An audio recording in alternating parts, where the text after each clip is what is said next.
Hello Internet, welcome to a scripted video for the most part. We're about to begin going into Pokémon Stadium, a game that acts as a companion piece to Red, Blue, and Yellow, but while it's a companion piece in the same way Battle Revolution is to the Generation 4 games, it actually features completely different battle mechanics to the Game Boy games. This video is going to go into all the differences in Pokémon Stadium's battle system, just so I don't miss any minor mechanics and so I don't need to interrupt what will already inevitably be very long videos just to go over minor mechanics. Without further ado, let's get into it. We're going to go in alphabetical order, since the article I'm taking most of my information from does so as well. So to start off, accuracy and evasion. First of all, the 1 in 256 glitch, which made it so moves with 100% accuracy were able to miss 0.4% of the time in Red, Blue, and Yellow, has been changed to the infinitely funnier 1 in 65,526 glitch. This is achieved by having the accuracy re-roll if it would result in a 1 in 256 miss, but only one time, meaning there is still a very small chance for moves with 100% accuracy to miss. Interestingly enough, this includes Swift and Bide in Stadium specifically, meaning those moves no longer completely skip accuracy checks, and their only gimmick is being able to hit semi-invulnerable Pokemon. Another change is that secondary effects like Thunderbolt's paralysis chance of 10.2% are made more accurately an even number like 10%. The multipliers for accuracy and evasion were also updated to what they would be in Gold, Silver, and Crystal, making them significantly less game-changing than in the Game Boy games. When your Pokemon is confused, Pokemon Stadium will still tell you what move you're trying to use, even if your Pokemon hits itself. This makes it suspenseful whenever you use a move. Will it be what you chose, or is your Pokemon just going to punch itself in the face? The equation for critical hits was completely reworked for Pokemon Stadium. The base critical hit ratio in this game is base speed plus 76 divided by 1024.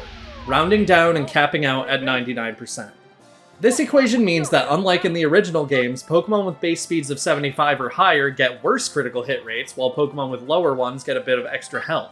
A good example is Snorlax. Its critical hit rate jumps from 5.86 in Red, Blue, and Yellow to 10% in Stadium. Meanwhile, Electrodes goes from over 27% to 21%. High critical hit rate moves like Slash also have a different equation. Base speed plus 76 divided by 128. This doesn't change the result for most Pokemon because of the 99% cap, but it does help slower Pokemon with Parasect, for example, going from a 46.88% chance to crit with Slash to a 51% chance. And Focus Energy 2 received a big rework. The new equation is base speed plus 236 divided by 512.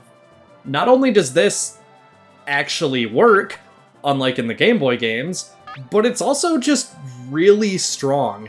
For example, this takes Nidoking's critical hit rate from a base of 15% all the way up to 62%. On top of this, using Focus Energy and a high crit rate move is a guaranteed 99%. But this doesn't really help any Pokemon that get both moves.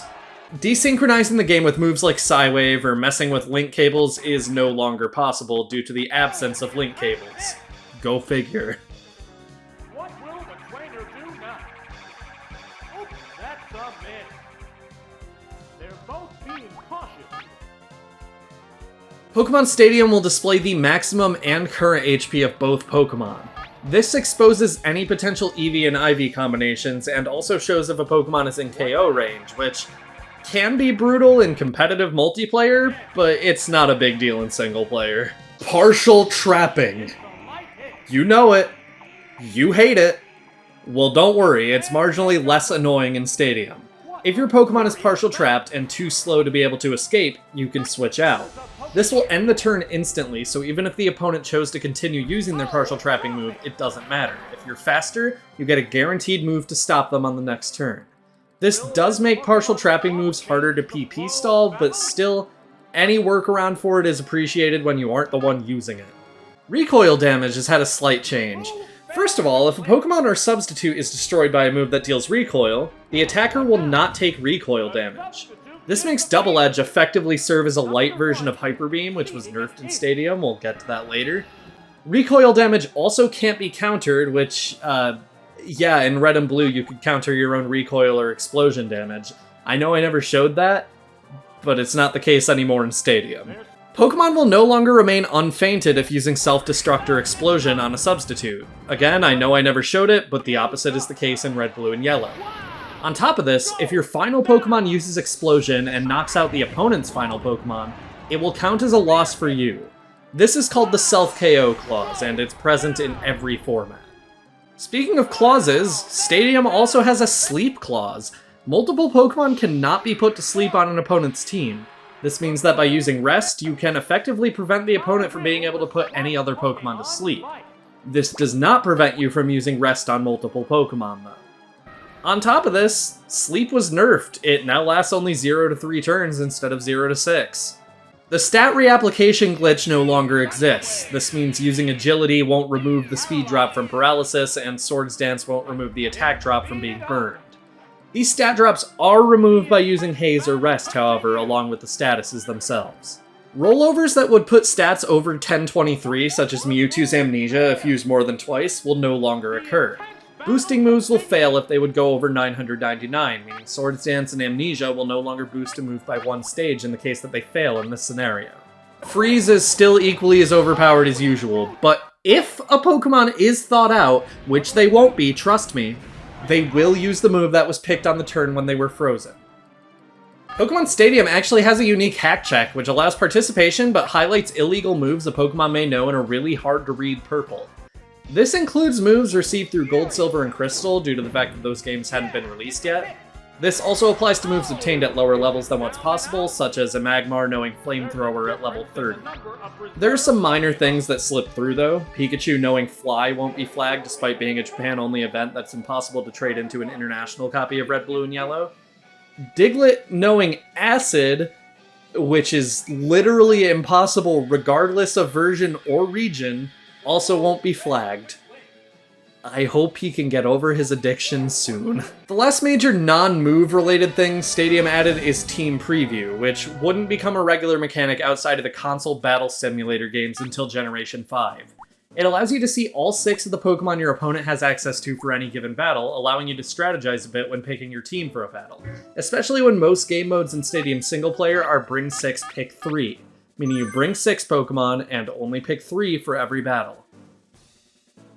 Let's just briefly go over all the specific move differences as well. There's not too many major changes. Acid and Bubble Beam have had their stat drop chances reduced from 33.2% to 30%. Not a major change, but easier to remember. Counter can no longer counter recoil damage, self-KO damage, or moves from opponents that have switched out. Dig and Fly will no longer cause the user to become near invincible when they're fully paralyzed or hit themselves in confusion in the sky or underground. I never got to show this in Red, Blue, and Yellow, but this glitch was the reason both moves are currently banned competitively.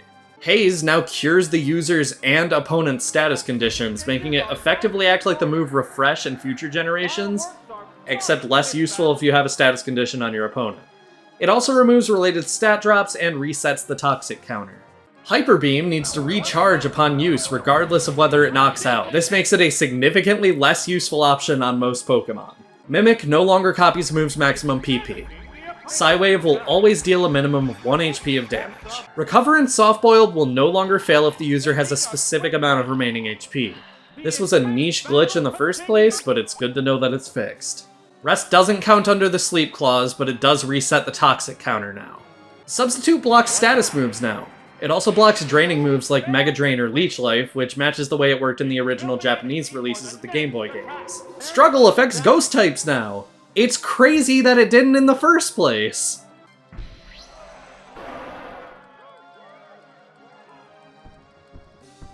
What'll it do? A decent hit!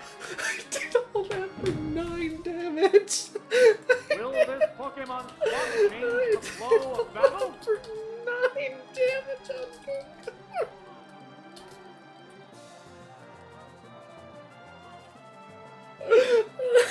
That took like an hour and a half! They're staring each other down. It took an hour and a half to get a Pokemon with all its PP exhausted to hit a Ghost type, and then when I finally do, it's for 9 Trainer fucking hasn't issued an order. HP!